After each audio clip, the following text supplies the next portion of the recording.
बोलती पुस्तके. ज्यांना वाचनाचा नाद त्यांना बोलती पुस्तके घाली साद. आमचं चॅनल सबस्क्राईब करा आणि सबस्क्राईब करायला इतरांनाही सांगा. नमस्कार श्रोते मित्र हो. बोलती पुस्तके सादर करीत आहे लेखक गणपत जाधव लिखित कथा हावळा. दिवस मावळून कितीतरी वेळ झाला होता. आता हवेत चांगलाच गारवा भरला होता. स्वेटर मफलर गुंडाळून माणसं रस्त्यावरून फिरत होती. रस्त्यावरल्या दिव्यांचा प्रकाश रस्ता भरून पडलेला. रस्त्यावरून जाणाऱ्या वाहनांचा कर्कश आवाज कानात शिरत होता. भोजा मात्र आपल्याच नादात हात हलवीत होता. हे भल्या मोठ्या पात्र्यात उकळणारा चहा, त्याच्या वासानं लोकांची पावलं वळत होती. लखन चहाचे कप भरून देत होता. समोरची गर्दी भोजाला उरावर आल्यागत वाटत होती. त्याच्यावर काम करणाऱ्या पोऱ्याची तर तारांबळ उडाली होती. गावातले इतर चहावाले भोजावर दात खाऊन होते. कोणीतरी उपऱ्या भनंग्यानं यावं, इतर टपरी टाकावी चहाची, आणि आपली गर्दी उपऱ्याकडे वळताना बघून कुण्या स्थानिकाला बरं वाटेल. भोजाला सकाळ संध्याकाळ घाम पुसायलाही उसण नाही. संध्याकाळी गल्ला मोजल्यावर त्याला किती बरं वाटायचं. नाहीतरी आत्तापुरती जिंदगानी गेली खरकटे खाऊन जगण्यातच. स्वाभिमान माहीतच नव्हता. कुणीही यावं आणि आई माईवरनं शिवी द्यावी आणि आपण ते ऐकून घ्यावं बिनलाजासारखं. आज तर नेहमीपेक्षा जास्तच गर्दी होती टपरीवर. इथल्या चहाशिवाय माणसांची तलब जिरायची नाही. भोजाला वेळ पाहायला सवडच नव्हती. रात्री 9-10 वाजता गिऱ्हाईक कमी यायचं. काम करून अंग भरून आलं होतं. त्यानं एकदा लखनकडं पाहिलं. तो त्याच्याच कामात मग्न होता. लखन खूप सुशिक म्हणून तर या जगात तरला. टपरीवरची गर्दी हटली तवा दोघांनी एकामेकाकडे बघितलं. पोऱ्या तर पार पेकाळून गेलेला. भोजानं पोऱ्याला सुट्टी दिली. पोटात भूक उसळली होती. सारं अंग भरून आलं होतं. तरी पण शमशाद भाभीच्या घरी जाण्यावाचून पर्याय नव्हता. आवराआवर झाल्यावर दोघांची पावलं भाभीच्या खानावळीकडे निघाली. एकामागं एक पाय उडत दोघं बी निघाले. आग ये. वाट बघून कंटाळलेल्या भाभीचा सवाल. दोघांपैकी कुणीही तिला उत्तर दिलं नाही. भाभीनं ताटं वाढली. तिला पण आवरायचं होतं. ताटात आलेलं तोंडात जात होतं. भाभीला दोघांचं थकून जाणं अस्वस्थ करीत होतं. बोला, भाभी म्हणाली. त्यानं मान वर केली. तिच्याकडे बघितलं. कब तक बाहेर खाओगे? भाभी, मग शादी कर. भाभी असं म्हणत थोडंसं गालातच हसली. भोजाच्या ते ध्यानात आलं. लखन मात्र ताटात बघून खात होता. भोजानं हात धुतला. भाभी मस्करी करता काय? नहीं रे, दिल से बोलती हूँ. भोजानं स्वतःलाच निहाळलं खालपासून वरपर्यंत आणि म्हणाला, भाभी वक्त आया तो वो भी होगा. आता तो आपल्या निवाऱ्याकडे निघाला. लखन भोजाच्या मागून चालत होता. गपगुमान. तसा तो मितभाषी होता. लखनला बघितलं की भोजाला कधी कधी गलबलून यायचं. लखन चांगला राहिला तर हिरोसारखा दिसल. त्याचा भोजावर भारी जीव. भोजा त्याला चल म्हणाला आणि तो भोजाबरोबर निघाला. दोघांनाही एकमेकाशिवाय जीवाभावाचं असं कोणी नव्हतं. अंथरुणावर अंग टाकलं. लखन तर घोरायला लागला. भोजाच्या मात्र डोळ्याला डोळा लागत नव्हता. तो स्वतःचे डोळे मिटवून घेत होता. एरवी बसल्या ताटावरच डोळ्यात पेंग भरायची. आज मात्र त्याला झोप येत नव्हती. दाराच्या फटीतनं गार हवेची झुळूक त्याच्या अंगावर आली तसं भोजानं पांघरून आवळलं स्वतःच्या शरीराभोवती. भाभीचं खरं आहे. आईनंतर मायेनं कुणी खाऊ घातलंच नाही. आणि आईच्या नावाबरोबर तो मनाची कवाडं उघडत गेला. एकामागून एक समोर नाचत राहिलं कवाडामागं दडलेलं त्याचं आयुष्य नागवं होऊन. सरकारी दवाखान्यातील दवा दारूचा वास त्याला असह्य होऊ लागला होता. आजूबाजूला खाटाच खाटा, विवळणारे कन्हारे दुखनकरी. त्यातल्याच एका खाटेवर भोजा पडलेला होता. त्यानं अर्धवट उघडल्या डोळ्यानं सलाईनच्या बाटलीतून थेंब थेंब पडणाऱ्या पाण्याकडे बघितलं. वार्डात एक नर्सबाई फिरत होती. प्रत्येक पेशंट तिला आपलं दुखणं सांगित होता. ती कुणाचं ऐकून घेत होती तर कुणाचं नाही. दुसऱ्या पेशंटला बघायला माणसं येत होती. चांगलं चुंगलं खाऊ घालत होती. त्या चांगल्या खाण्यावर भोजाचं कितीतरी वेळा मन जायचं, पण तो मन मारायचा. आता त्यानं कूस बदलायचा प्रयत्न केला, पण बरगड्यात कळ उठली. बरगड्यात उठलेली कळ जिरवण्याचा तो प्रयत्न करत होता. एवढ्यात त्याला जाणीव झाली पोटात पण कळ उठतीया भुकेची. तो इकडं तिकडं बघू लागला. त्याची नजर कोणाला तरी शोधत होती आणि अचानक तो दारात दिसला. त्याला पाहताच भोजाला खूप आनंद झाला. होय, तोच त्याच्या जीवाभावाचा मित्र. कळकटलेला, मळकटलेला, सुकलेल्या चेहऱ्याचा, किडमिडीत देहाचा लखन. हळूहळू लखन खाटेजवळ आला. भोजानं त्याला खून केली. तो जवळ आला. भोजाचं बोलणं लक्ष देऊन ऐकू लागला. भोजा हळू आवाजात आशाळभूतपणे लखनला म्हणाला, जरा चाय आणतोस काय? लखन अस्वस्थ. काय करावं? कसा आणावा चाय? खिशात तर दमडा पण नाही. लखनला प्रश्न पडला. मनाला वाईटही वाटलं थोडं. आजारी माणसाची तोंडाची चव जाती. मन 100 जिन्साकडे धाव घेतंय. वडाळ शेरडासारखं चांगलं चुंगलं खाऊ वाटतंय. लखनने आपले हात उगाचच खिशात घातले. खिशात काही नाही माहीत असून सुद्धा चायची तलफ झाली. परत भोजाचा क्षीण आवाज, पैसे नाहीत. आवाजात कसलाही जोर नव्हता. होती ती दबकी वेदना. सांगताना लखनच्या जीवावर आलं होतं. भोजा त्याचा जीवाभावाचा मित्र. ते गेली कित्येक वर्षे एकमेकांबरोबर काम करत हिंडत होते. जगाच्या या टोकापासून त्या टोकापर्यंत. भोजा आणखीही आपल्याकडं आशेनं बघतोय म्हणल्यावर लखन हताशपणे म्हणाला, पैसे नाहीत. मालक 2 दिवस झाले आलाच नाही. 50 रुपयाची नोट दिली होती पण ती संपली. तू काय खाल्लं का? भोजानं विषयच बदलला. लखननं नुसतीच मान हलवली. नाही म्हणून. भोजा आपली तलप मारू लागला. त्याच्या अंगातून ठणका सुरू झाला. तोंड वेडं वाकडं करीत तो सोसू लागला. पाहुणं घ्या. अचानक आल्या आवाजानं दोघांच्याही माना आवाजाकडे वळल्या. एकजण केळ देत होता. दोघांनीही केळाकडे बघितलं. दोघांचीही भूक पेटू लागली, सरणावर घातलेल्या लाकडासारखी.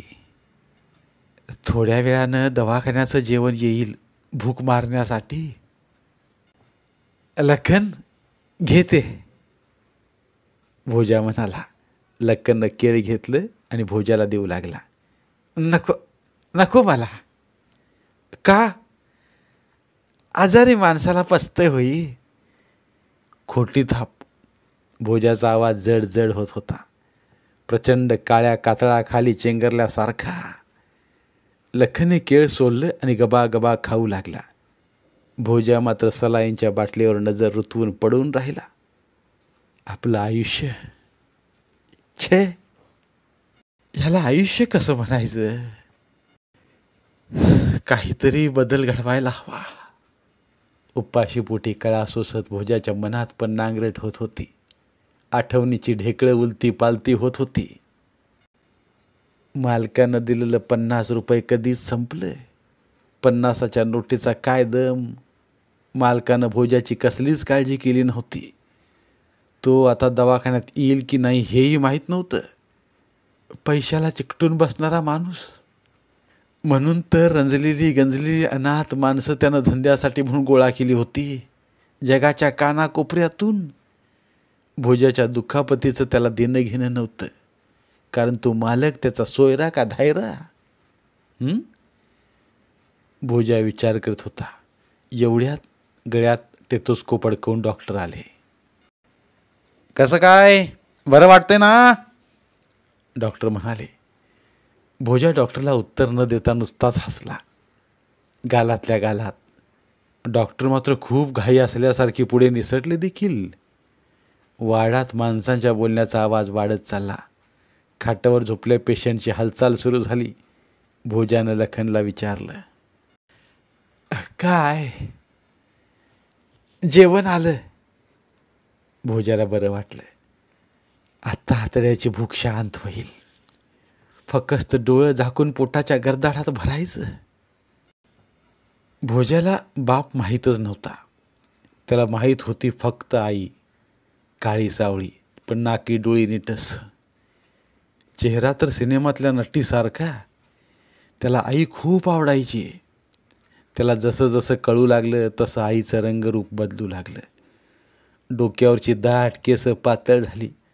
अंगावर कुठं कुठं जखमा चिघळताना दिसत होत्या. चेहरा आकसत चाललेला. ती उठता बसता कणत होती. कधी कधी ती दारूनं पूर्ण झिंगलेली असायची. तिला कसला तरी रोग झालेला. शेजापाजारी कुजबुजत, पण भोजाला त्यातलं काही कळत नव्हतं. तरी पण ती त्याला आवडायची. ती सोडून त्याला कोणी नातेवाईकच नव्हतं.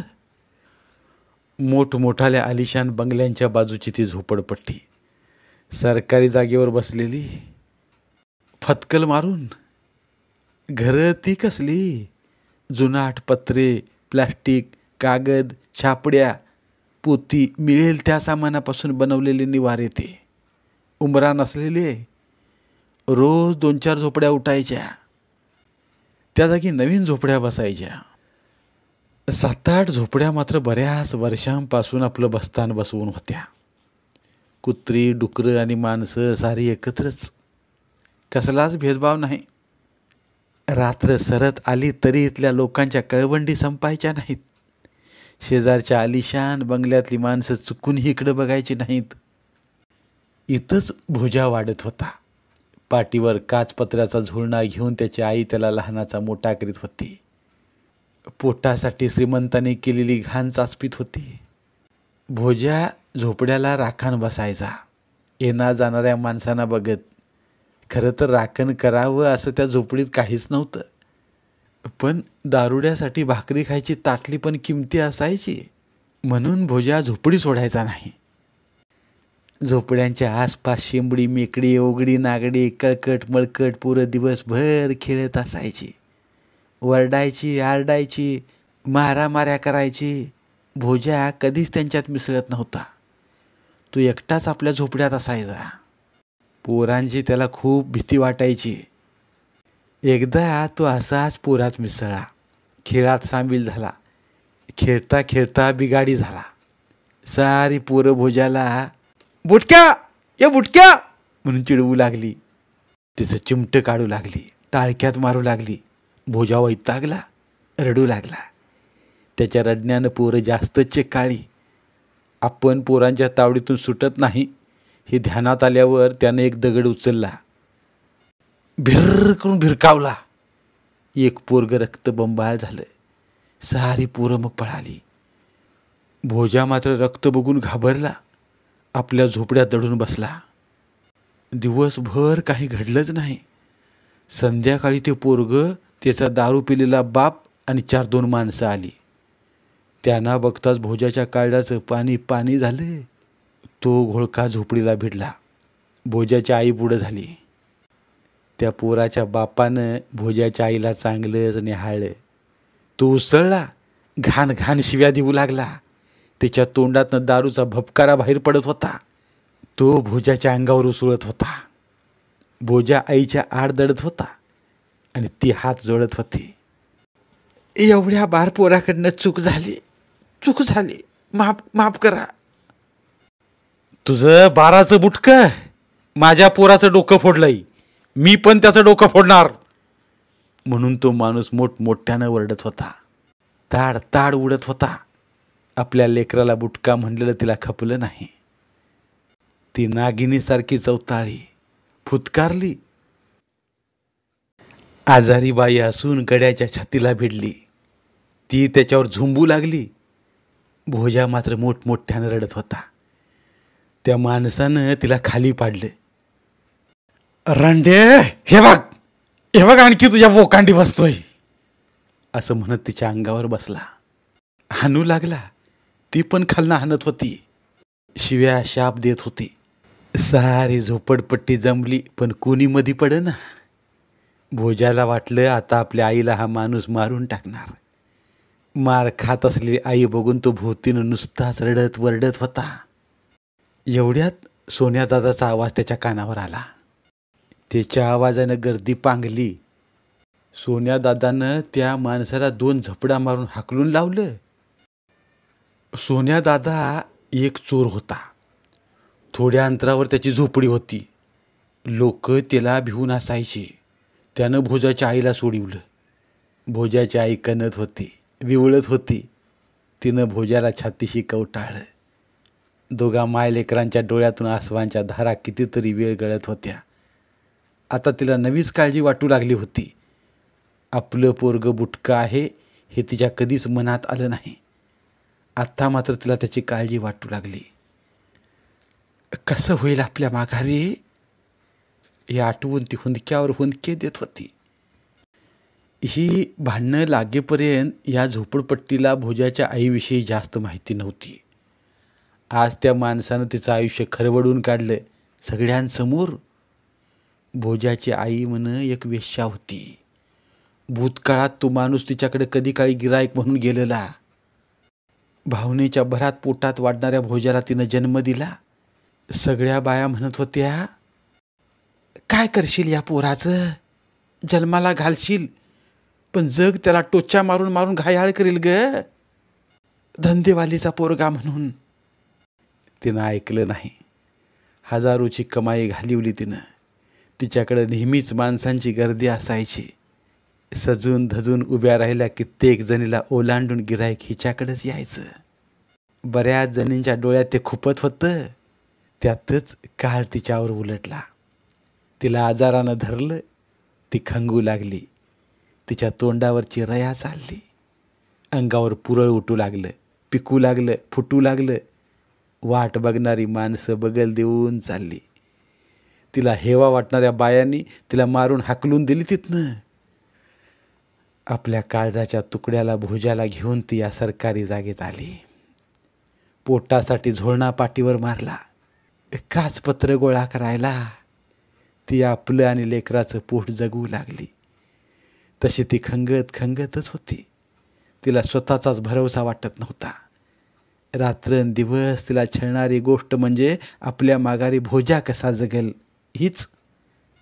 डोक्यात कल्पना आली तरी ती बुडापासून हादरून जात होती. डोकं जड झालं म्हणजे ती दारूनं झिंगायची. भोजाला उराशी धरून रडायची. तरुणपणी आपल्यावर फिदा होणाऱ्या दुनियेला शिव्या घालायची. भोजाला मात्र ती खूप खूप आवडायची. तिच्याशिवाय त्याला होतं तरी कोण. थंडीनं माघार घेतली तशी उन्हाळ्यानं चढाई केली. धरित्रीला भाजून काढू लागलं ऊन. त्या दिवशी भोजा आपल्या झोपड्यात बसलेला. का कुणास ठाऊक त्याला आईची खूप आठवण येत होती. ती यावी आत्ताच्या आत्ता. तो रस्त्याकडे बघत होता. आईला शोधित होता. भूक पण लागली होती. आई आल्यावर काहीतरी खायला देईल. आईच्या कुशीत शिरण्यासाठी तो उतावीळ झाला होता. आई आल्यावर तिला काय करायला सांगावं बरं. हळदीचा पिवळा भात. हळदीचा पिवळा भात त्याला खूप आवडायचा. रस्त्यावरती दिसली. आई दिसताच त्याच्या आनंदाला पारावर उरला नाही. तो उठला. आनंदानं आईकडे धावला. जवळ जाऊन थांबला. तिच्याकडे एकटक बघू लागला. तिच्या अंगावरची साडी फाटली होती. हातावर चेहऱ्यावर रक्ताळलेले ओरखडे दिसत होते. डोक्यावर तर टक्कल दिसू लागले. भलं मोठं. ती अशक्त बाई झोपड्याच्या सावलीत बसली. भोजाचा आनंद पार मावळला. त्याची आई उकिरड्यात लोळल्यासारखी घाणीनं माखली होती. तो आईजवळ बसला तसं तिनं त्याला जवळ घेतलं. ती काही बोलत नव्हती, पण तिच्या डोळ्यांतून अश्रू वाहत होते. तिला वाटत होतं आपला या दुनियेतला शेर संपला. आता आपण जास्त दिवस जगत नाही. आईचं रडणं बघून भोजाही रडू लागला. भर दुपारी रणरणत्या उन्हात त्यांची आसवं पुसणारं कुणी नव्हतं. आज ती काचपत्रा गोळा करायला म्हणून कचरा डेपोवर गेली होती. ती कधीच तिकडे जात नव्हती. तिच्यानं चालवतच नव्हतं. उठता बसता भुवळ यायची. आज नव्यानंच तिथं गेलेली. कचरा चाचपून झोळण्यात टाकत होती. काही वेळात काचपत्रा गोळा करणाऱ्या बायांचं आणखी एक टोळकं तिथं आलं. भोजाच्या आईला बघून त्या बाया चवताळल्या, कारण तो त्यांचा इलाका होता. विचार नाही की पूस नाही. बाया तिच्यावर तुटून पडल्या. मला का मारता म्हणायची ही उसंत मिळेना. कुणी लाथा घालत होतं तर कुणी बुक्क्या मारीत होतं. कुणी तिच्या टकुऱ्याची केस भसा उपसून काढीत होतं. मारानं ती आजारी बाई घायाळ झाली होती. श्रीमंतांनी केलेल्या कचऱ्याच्या ढिगाऱ्यावर भिकाऱ्यांची खुर्दळ चालू होती. तिला वाटलं आता आपण जगत नाही. डोळ्यासमोर भोजाचा चेहरा पडल्या भुईवरच ती घाईवरून गेली. ती रडू लागली. महाराच्या कळाने नाही तर भोजाच्या काळजीनं. तोंडावर, पाठीवर, पोटावर मार बसत होता. एवढ्यात कचरा डेपोची गाडी आली. गाडीतली माणसं खुर्दाळ्याच्या दिशेनं दगडफिकीत शिव्या देत पळत आली. त्या बाया पळाल्या. मग त्या माणसाने भोजाच्या आईला उठवलं, बाटलीतलं पाणी पाजलं आणि मग रस्त्याला लावलं. शेजारच्या काळ्या बायानं मायलेकरासनी रडताना बघितलं. आपलं अजस्त्र अंग सावरत ती त्यांच्या जवळ आली. निरखून बघू लागली. मायलेकरांचं एक नाही की दोन नाही. काय झालं ग रडायला? बायाबाईनं विचारलं. 2-3 वेळा विचारून झालं तरी तिला कुणी बोलेना. बायाबाई वैतागली. भोजाला व त्याच्या आईला घाण शिव्या देऊ लागली. भोजाची आई सावरली. आपल्या डोळ्यातलं पाणी पुसत रड आवरत ती बोलली, मावशी मला मारलं ग. कुणी? कचरा डेपोकडच्या बायांनी. आपल्या डोक्यावरचं टक्कल दाखवत भोजाची आई म्हणाली. बयाबाईनं उभ्याच मारणाऱ्या बायासनी मोठमोठ्यानं ओरडून शिव्या दिल्या. आईलाही 4 हिताच्या गोष्टी सांगितल्या आणि मग ती निघून गेली. आई आल्यावर भोजाला पिवळा भात खायचा होता, पण आता तो पिवळा भात विसरून गेला होता आणि भूकही. त्या दिवसापासून भोजाच्या आई जवळच फिरू लागली. लांब जायला घाबरू लागली. तरुण होती तेव्हा कित्येकासनी तिनं बोटावर नाचिवलं होतं. जत्रेत नाचताना तर तिच्यामुळं भले हलगीवाले मोडून पडत. काळ बदलला आणि तिच्या आयुष्याचा कचरा झाला. पुढं मागं कुणी नाही विचारपूस करणारं, खाल्लं पिल्लं विचारणारं. मस्तीत जगली ती. पण आता जगावा असं तिच्याकडे काही नव्हतं. पुरात जीव गुंतलेला. आई मला सदरा कधी घ्यायचा ग? भोजा लाडानं म्हणाला. तिचं लक्ष भोजाच्या सदऱ्यावर गेलं. सदरा कसला? ते तर रंग गेलेलं विटलेलं कापड होतं. आपल्या नादात पोराच्या सदऱ्याकडं आपलं लक्षच नाही. ती मनातल्या मनात नाराज झाली. घेईन र लेकरा माझ्या म्हणत तिनं त्याचा मुक्का घेतला. भोजाला किती आनंद झाला. आनंदाच्या भरात तो म्हणाला, कधी ग घ्यायचा? या प्रश्नाला मात्र तिच्याकडे उत्तर नव्हतं. ती नेहमी झोपून असायची. तिची मिळकत आटत आली होती. प्रत्येक कचरा कोंडीवर माणसांच्या झुंडीच्या झुंडी पडत होत्या. त्यात मिळालं तर बरंच पैसे दारूला जायचं. तिनं मनावर घेतलं. तिनं मन मारलं. 15 दिवस झालं दारूला शिवलं सुद्धा नाही. 4 पैसे साठवलं. एक दिवस ती भोजाला घेऊन ती कापडाच्या दुकानात गेली. कापडाचं दुकान बघून भोजा हरक्याजून गेला. आईनं घेतलेल्या नव्या सदऱ्यावरून नजर आणि हात कितीतरी वेळ तो फिरवत होता. नवा कोरा सदरा अंगात घालावा असं त्याला वाटत होतं. अंगात घातला आणि मळला म्हणजे मग त्यानं तो सदरा पत्र्याच्या पेटीत झाकून ठेवला. रोज सकाळी तो पेटी उघडून सदरा बघायचा. हळूवार हात फिरवायचा सदऱ्यावरून. त्याचं मन भरून जायचं. आता भोजाच्या आईचं आजारपण चांगलंच बळावलं. अंगावरच्या जखमतनं पाणी वाहू लागलं. आता ती कुठंच जात नव्हती. रात्रंदिवस झोपडीत पडून राहू लागली. पोटाची आबाळ होऊ लागली. शेजाऱ्या झोपड्यातनं कधीमध्ये अर्धी कोर भाकरी येत होती. मार्चचा महिना. उन्हानं माणसानं हैराण केलेलं. धगाट्यानं धरणीही कासावी झाली होती. बंगल्यातली माणसं एसी कूलरच्या हवेनं सुकावत होती, तर झोपड्यातली माणसं घामाच्या धाराने न्हावून निघत होती. आज कित्येक दिवसातून भोजानं नवा सदरा अंगात घातला होता. त्याला पण श्रीमंत झाल्यासारखं वाटू लागलं. त्याची नजर शेजारच्या उंच उंच बंगल्याकडे गेली. त्याला वाटलं आपणही त्या उंच उंच बंगल्यातल्या रस्त्यावरून फिरावं. त्यानं बघितलं होतं बंगल्यातली पोरं नवी कोरी कापडं घालून फिरताना. त्याची आई मुटकुळं होऊन पडली होती.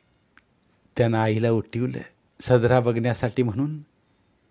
तिनं कसं बसं डोळं उघडलं. अशक्त हात त्याच्या गालावरून फिरवला. भोजाला बरं वाटलं. तो निघाला. कॉलनीत उंच उंच इमारतीच्या मधून भटकू लागला. त्याला वाटत होतं सगळ्यांनी आपल्याकडे बघावं. कुणाला त्याची फिकीर नव्हती. तो मात्र ऐटीत चालत होता. चरा चरा भाजणाऱ्या अनवाणी पायाची त्याला तमा नव्हती. रस्त्यावरून जाणारी माणसं त्याच्याकडे कुतूहलानं बघत होती. तो दिवसभर उपाशी पोटानं भटकत राहिला. या कॉलनीतून त्या कॉलनीत. सूर्य मावळतीला आला तरी त्याला भान नव्हतं. चालता चालता ब्रेक लागल्यागत तो जागेलाच थांबला. त्याला पोरांचा ओरडण्याचा मोठमोठ्यानं हसण्याचा आवाज ऐकू येत होता. त्यानं आवाजाचा कानोसा घेतला. आवाज त्याच्याच बाजूने येत होता. त्याच्या चेहऱ्यावरचा आनंद उडून गेला. जुनाट भिंतीवरचा रंग उडावा तसा. तो पोरांना घाबरत होता. कित्येक वेळा अशा पोराने त्याला बुटक्या बुटक्या म्हणून लाथा बुक्क्या घातल्या होत्या. हिनिवलं होतं. तो आवाज करणारा घोळका त्याच्याच दिशेनं येत होता. भोजाला तो समोर दिसत होता. रंगानं रंगलेली पोरं दंगामस्ती करत त्याच रस्त्यानं येत होती. भोजाच्या मनात चलबिचल सुरू झाली. काय करावं? या पोरांच्या तावडीत सापडलं तर ते मारतील. तो घाबरला. लपण्यासाठी जागा शोधू लागला. आडोशाला काहीही नव्हतं. अरे, समोर कचरा कुंडी आहे ती त्यानं बघितली. तिच्यातून कचरा ओसंडून खाली वाहत होता. लपण्यासाठी म्हणून तो कुंडीकडे पळाला. एवढ्यात कुत्र्याच्या गुरकण्याचा आवाज त्याच्या कानी आला. कचऱ्याच्या ढिगात बसलेले कुत्रं त्याच्यावर गुरकत होतं. काय करावं? पोरं तर जवळ यायला लागलीत. समोरून कुत्रं अंगावर येतंय. त्यानं मन धीट केलं. एक दगड उचलला. जीव खाऊन कुत्र्यावर भिरकावला. कुत्रं वेदनेनं केक काढलं. पोरांच्या घोळक्याचं लक्ष आवाजाकडे गेलं. कुणीतरी पळाल्याचं दिसलं त्यांना. उत्सुकतेनं पोरं पुढं झाली. भोजा भीतीनं अंग आकसून बसला होता. पोरांनी त्याला बघितलं. हुर्रे केलं. दगड घेऊन त्याच्या दिशेनं फेकू लागले ते. भोजा दगड चुकवत होता. त्याला त्या पोरांचा राग येत होता. एक पोरगं नाक दाबत दाबत कचऱ्यातच घुसलं. त्यानं भोजाला ओढत आणून रस्त्यावर पाडलं. अरे, हा तर 1.5 फुट्या. पोरं एकदम ओरडली. त्याला चिडवू लागली. भोजा त्यातून निष्ठू पाहत होता. रस्त्यावर आशेनं बघत होता. जाणारा येणारा कुणीतरी आपली सोडवणूक करल असं त्याला वाटत होतं.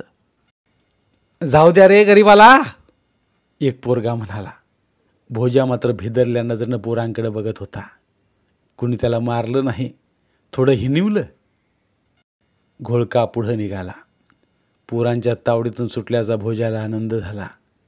लांब गेलेल्या घोळक्यातलं एक पोरगं गरकन मागं वळलं.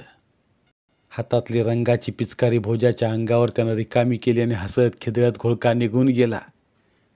भोजा सदऱ्याकडे बघू लागला. रंग हातानं पुसू लागला. आईनं घेतलेला नवा सदरा. त्याला खूप वाईट वाटलं. आज रंगपंचमी, लक्षातच आलं नाही तिच्या. त्याचे डोळे पाण्यानं डबडबले. तो एकटाच रस्त्यावर रडत बसला. आईनं सदरा बघितला तर तिला किती वाईट वाटेल असं वाटून तो आणखीनच रडू लागला. आईला सदरा दिसू नये म्हणून तो गडद अंधाराची वाट बघत बसला. काळोख वाढला. तो आपल्या झोपड्यांकडे निघाला जड पावलांनी. सकाळी त्याच्या आनंदाला आभाळ पुरत नव्हतं आणि आता मात्र तो आसवं गाळत गाळत होता घळाघळा. स्वतःलाच दोषी देत होता तो. त्याला आता आपली झोपडी अंधुकशी दिसू लागली. सदऱ्यावरचा रंग बघून आईला दुःख होईल या कल्पनेनं त्याला भरून येत होतं. त्याला जाणवलं आपल्या झोपड्याजवळ खूप माणसं जमलीत. त्यानं पावलं उचलली. आईला मारायला तर माणसं आली नाहीत. गेल्यावेळचा प्रसंग आठवला आणि तो अंधारात दगडाला ठेचकाळत झोपड्याकडे पळू लागला. तिथं कुणी मारामारी करीत नव्हतं. कुणी कुणाला बोलतही नव्हतं. फक्त गर्दी. भोजा बुचकळ्यात पडला. तो आला तसा गर्दीनं त्याला वाट करून दिली. त्याची आई सकाळच्या जाग्याला झोपली होती. तो तिला हलवू लागला. रंगात सदरा भरवला म्हणून रुसली का काय? ती उठत नव्हती, बोलत नव्हती. बयाबाय पुढे झाली. भोजाला उठवला. स्वतःच्या पोटाशी धरला. पोरा, तुझी आई मेली रे म्हणून रडू लागली. भोजा आईच्या कलेवरावर झेप घेतली आणि धाय मोकलून रडू लागला. आई म्हणजेच त्याची दुनिया होती. जमलेली गर्दी रडत नव्हती. ती तिचा भूतकाळ चगळत होती. त्यांनीच मग वर्गणी काढून भोजाच्या आईला जाळली. भोजा या विशाल आभाळाखाली पोरका झाला. 2-3 दिवस तो झोपडपट्टीत घुटमाळला आणि मग रंगीत सदरा घालूनच त्यानं झोपडपट्टी सोडली. एके दिवशी सर्कसवाल्यानं सर्कशीच्या तंबूत आणलं. अंगावर विदूषकाची कापडं घालून लोकांना हसवण्यासाठी. त्या दिवसापासून तो फिरत राहिला. पोट भरत राहिला. तिथंच त्याला मित्र भेटला, लखन. तोही अनाथ. अगदी पृथ्वीच्या या टोकापासून त्या टोकापतूर एकटा एकटा. एकदा नको नको म्हणत असताना मालकानं भोजाला झोक्यावर चढवला. बुटक्या माणसाच्या झोक्यानं माणसाची करमणूक होती म्हणून तो झोक्यावर चढला. 1-2 झोके घेतले. तो हवेत पलटला. धन्नकन जाळीच्या दोरावर आपटून जमिनीवर आपटला. तंबूनं श्वास रोखून धरला. मेला मेला तो, सगळ्यांना वाटलं. पण तो वाचला. दवाखान्यातनं बरा झाल्यावर तो सर्कसच्या तंबूकडे गेलाच नाही.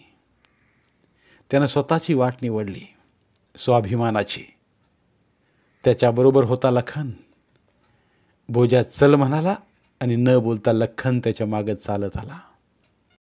या गावात, सगळ्या गावात त्यांची चहाची टपरी नंबरी चालली होती. भोजानं मुंडकं झिंजाडलं. झोपलेल्या लखनकडे बघितलं. तो शांत झोपला होता. त्याच्या डोक्यात खानावळवाल्या भाभीचं वाक्य घुमत राहिलं. कब तक बाहर खाओगे, शादी कर. भोजाचा चेहरा चमकला. होय, आपली नाही तर लखनची शादी करायची. हिरोसारखा दिसतो तो. भोजानं खिडकी बाहेर बघितलं. पूर्वेचा लाल गोळा वर चढत प्रकाशमान होत होता, बघणाऱ्यांचे डोळे दिपवणारा. धन्यवाद. पुन्हा भेटूया एका नवीन कथेसह. धन्यवाद.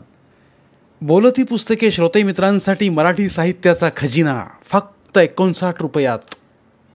फक्त 59 रुपये माफक फी भरून आमच्या साहित्यरत्न या चॅनलचे सभासद व्हा व भरपूर मराठी ऑडिओ बुक्सचा आस्वाद घ्या.